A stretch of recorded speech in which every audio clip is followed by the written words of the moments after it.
Bok, ja sam Antonija Ćosić, nova ambasadorica čitanja. U kampanji Djeca koja čitaju postaju ljudi koji misle. Možda me znate kao novinarku HRT-a ili magistru psihologije, ali ovog puta sam nasljednica Filipa Glavaša i kažu mi da imam manje brkove nego one, hvala mojoj kozmetičarki.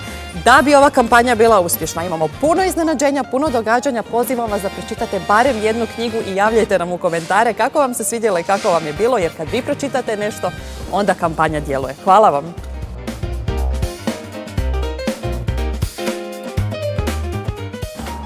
Sad bi kao magistra psihologije ja trebala odgovoriti nešto pametno, tipa pa ono razvija emocionalnu inteligenciju, kognitivne, socijalne vještine, iako ljudi misle sam si dok čitaš, socijalne vještine se super razvijaju čitanjem, ali reći ću onako iskreno iz srca laički, to mene jednostavno opušta i smiruje, to je onih mojih pol sata u danu kad sam u nekom svom zenu i u nekom svom svijetu.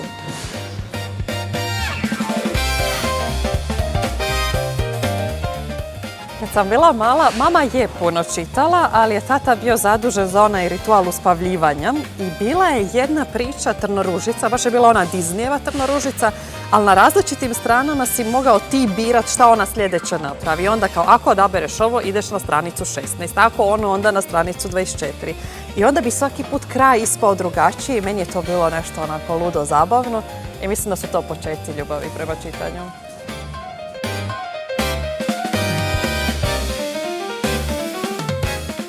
Sad ako hoće živjeti, to mi je bila neka revolucija u čitanju. Bila sam dijete i nikad prije nisam na taj način razmišljala o boli i tuzi da može pogađati drugu djecu, kao ono vršnjake vlastite. To mi je bilo nevjerojatno i imala sam vodene kozice.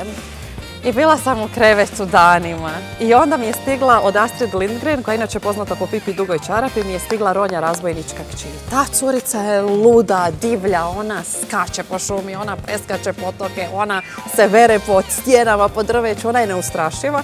I onda ja, dok sam bila tak doma bolesna, nikakva, čitati od nekome ko je tako lud, to mi je bilo ono, wow, šta sve cure mogu.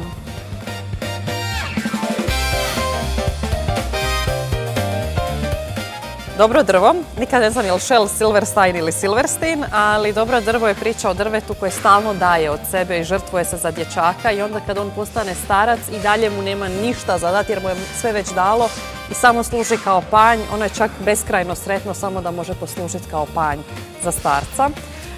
Vjenčanje u St. Georgeu, Sofia Farago, prvi ljubić. Otkrila sam taj svijet ljubića i bilo je kao ovo postoji. I DSM-5, dijagnostički i statistički priručnik za mentalne poremećaje. Šalim se, Botticellijeva tajna. Marina Fiorato.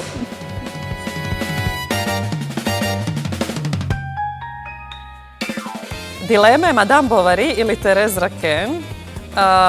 Male su nijanse u razlici u moralnosti. Thérèse Raquin je gora zbog zločina koji napravi, ali to kako ona dođe do toga i što je društvo njoj napravilo da ona na takav način pukne i slomi se, to mi je zanimljivo čitati. I čitajte lektire, jer svi odustanu od lektire dok dođete do onih zabavnih i onda ne znate za sve te zabavne lektire. Vjerujte, ove su zabavne.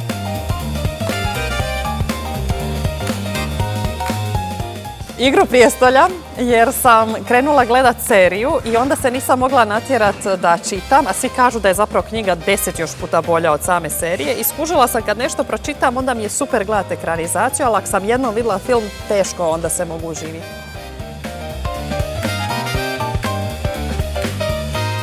Ja mislim da odrasli čak previše razmišljaju o tome, joj kako da ih uvjerimo da je čitanje pametno i dobro za njih.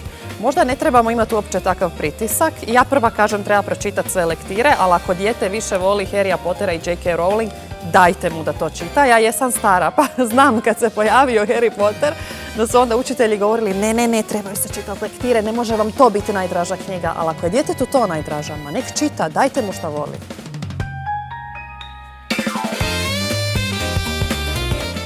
Pa ne forsam se uopće, ak mi ide, ak ne, jer ne mislim da nešto što mi služi za opuštanje treba proizvoditi ikakav pritisak. Iako sad ljudi spominju da oni koji imaju veliku listu knjiga koje žele pročitati, a ne uspijevaju izvršiti, da čak osjećaju neku anksioznost, tako da ne želim se to priuštiti.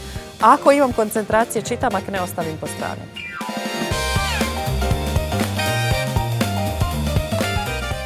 Harry Potter, izagrala bi Snape'a.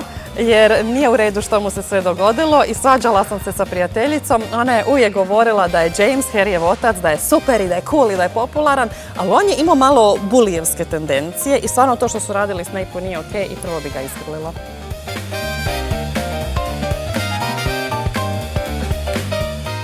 Jane Austen, i to nije nimalo okej od mene, zato što ja prva tvrdim da svako treba, ako želi prezentirati svoj profesionalni život, ne trebamo ga ispitivati o privatnom životu i tako nastaje ono žutilo u tisku.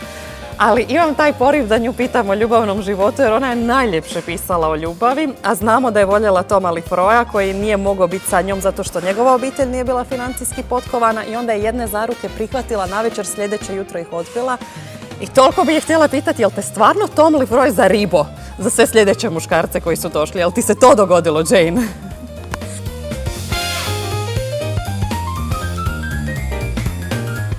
Inteligencija, jer im stvarno sva istraživanja su dokazala raste inteligencija dok čitaju, a nažalost najnovija istraživanja pokazuju da svjedočimo prvoj generaciji djece koja ima manji IQ od roditelja, znači alarmantno je, ali također zabava i veselje.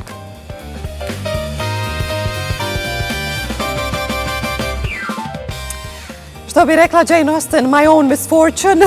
Imala sam tešku životnu situaciju i zapravo terapeutske priče služe tome da razradiš kako se može riješiti neka teška situacija i kako iz nje možeš izvući maksimalnu korist za sebe.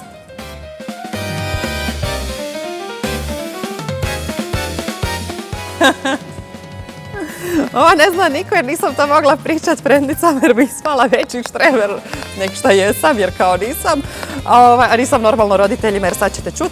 Moja sestrična je radila u knjižnici pa mi bi dala subotom ujutro i 3-4 knjige da posudim i kad me neka baš uvučem, onda su subote na nedjelju i nedjelje na ponedjeljak bi ja pokrila se onako jorganom po noći i s lampom čitala te knjige što normalno niko nije znao i nekad do 6 čitala.